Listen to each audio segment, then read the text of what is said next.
गोयात प्रथा आणि परंपरा सांभाळपी बरीच कुटुंबां आसात. साखळे मार्केट वाठारांतली सिरसाट फामील तातूंतली एक.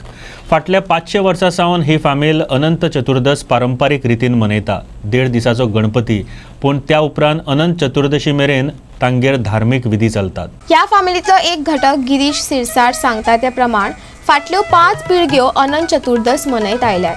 सुमार 500 वर्सां पयलीं तांचे पुर्वज साखळे सुर्ला रावताले.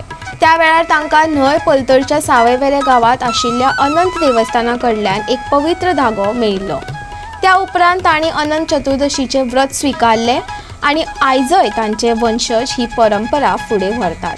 आता ह्या अनंत चतुर्दशी चलता न्ही, आमकां सांगलेल्या प्रमाणे आमचो जो पणजो आसलो तो सुर्ला तारीर रावतालो आनी थंय तांकां तेवट्यान सावयवेरे आहा न्ही, थंय तांकां तो दोरो मेळ्ळो आनी थंयच्यान तेंच्यांनी ही अनंत चतुर्दश करपाक सुरवात केली.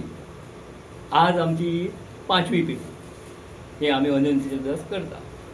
तर आमी कितें करता, आमकां तो दोरो मेळ्ळो न्ही, तो दोरो पुजा जाल्या उपरांत विसर्जन करता, म्हणजे तो दान करता आमी ब्राह्मणाक. तो व्हरून मागीर तो विसर्जन करता, जावं न्हंयेन सोडटा, जावं कोणाकूय दिता जाय, तें आमकां खबर ना, पूण दान करता आमी ताका. मागीर तेणें तें सोडप जावं कितेंय करप असो म्हणून आमकां तो मेळ्ळो. आनी कितली वर्सां जाली आतां म्हाका सांगूंक तुका कळना, म्हणजे म्हाज्या 500 वयर गेली आसतली ती, कित्याक आतां आमची 5वी पिढी. 5वी पिढी बरोबर. पळय तो गणपती कितले दीस आसता? गणपती आमचो 1.5 दीस. त्याच्या उपरांत मागीर तुमी तयारीक लागता अनंत चतुर्दशी. अनंत चतुर्दशी तयारी रावता. कशी आसता सादारण तयारी? आं तयारी कशी आसता? 14 फळां ती हेजी पडटा, फराळ म्हणून करता.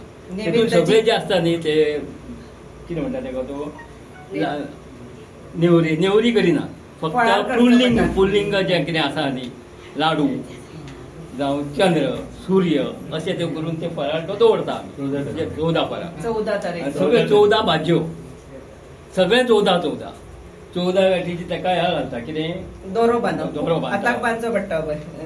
मागीर ते हें आसता पळय, कितें पळय आमी हें घालता न्ही वस्त्र, ते 14 गाठीचे अशें सगळे 14 28 जोडी, एक जोडी 2 जोडी अनंता.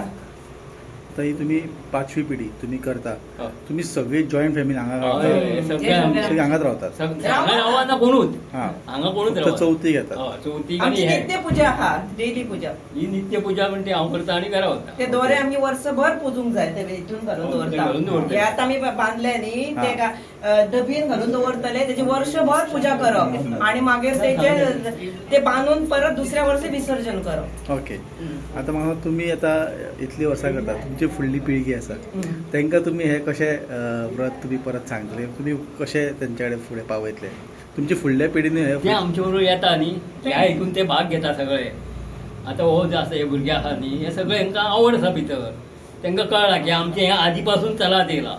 आनी म्हणटा न्ही आतां ते सगळेच म्हणटा की आमी चलोवया, दवरूं नये, कशे पर्यंत करपाचें.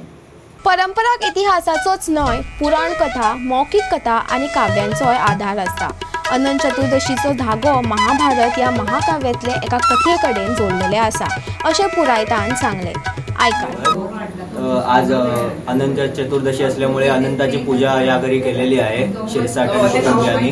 दरवर्षीप्रमाणे पिढ्यानपिढ्या त्यांच्याकडे चालू आहे आणि त्यांनी आज पण ती पूजा केलेली आहे. तर या कथेचं असं महत्त्व सांगितलं गेलं आहे की पुरातन काळी जेव्हा युधिष्ठिर आणि पांडव त्यांनी पहिल्यांदा हे व्रत श्रीकृष्णाला विचारलं, तर त्याची कथा अशी आहे की त्यांनी जेव्हा जरासंध राजा होता, तो त्या काळी भरपूर प्रभावाने मोठा होता, त्याला पराभूत करून त्याच्यावर आपलं विजय मिळवावा म्हणून युधिष्ठिराने श्रीकृष्णाला विचारलं की असं कुठलं व्रत आम्ही केलं तर आम्हाला त्याच्यावर विजय मिळेल.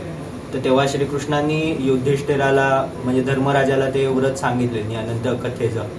तर अनंत पूजेचं कथेचं किंवा आपण पूजा कशी करावी हे त्यांनी सांगितले नाही. आणि तेव्हा त्यांनी सांगितले नाही की पुरातन काळी कौंडिल्य नावाचा एक ऋषी होते, त्यांनी शिला नावाच्या एका पत्नीशी म्हणजे राजकन्येशी लग्न केलं आणि त्याच्यानंतर पुढे जाऊन त्यांनी हे त्याच्या पत्नीने म्हणजे शिलेने हे व्रत केलं जसं त्यांनी सांगितले कुटुंबियांनी, तसं एक नाग त्यांनी तयार केले, तो त्याचं स्थापन केले आणि त्याची पूजा केली. असे 14 प्रकारची फळं, 14 प्रकारचे वेगवेगळे विषय आणून ते अनंताला अर्पण केले आणि ती पूजा केल्यामुळे त्यांना पुढे जाऊन धनधान्य वगैरे सगळे संपत्ती, गाई गुरं वगैरे सगळं मिळालं. अशा प्रकारचं पुरातन काळात हे व्रत सांगितलं गेलंय आणि श्रीकृष्णाने पहिल्यांदा पांडवांना हे व्रत सांगितलं. आणि हे व्रत किती वर्ष केलं जातं? तर हे व्रत पहिल्यांदा त्यांनी सांगितले 14 वर्ष तुम्ही हे करू शकता आणि 14 वर्ष पूर्ण झाल्यावर त्याचं उद्यापन करायचं आणि ब्राह्मणाच्या ते दान धर्म करायचा आणि अर्ध त्याचं फळ जे काय नैवेद्य वगैरे असेल तो आपण खायचा. असं हे पण हे पुढे नंतर 14 वर्षानंतर कंटिन्यू करू शकतो आपण? ते जसं सांगितलं गेलंय वडोलोपार्जित तसं करू शकता किंवा एकदा 14 वर्षाचं पूर्ण झाल्यावर परत पुढचं 14 वर्षाचं करू शकता ते.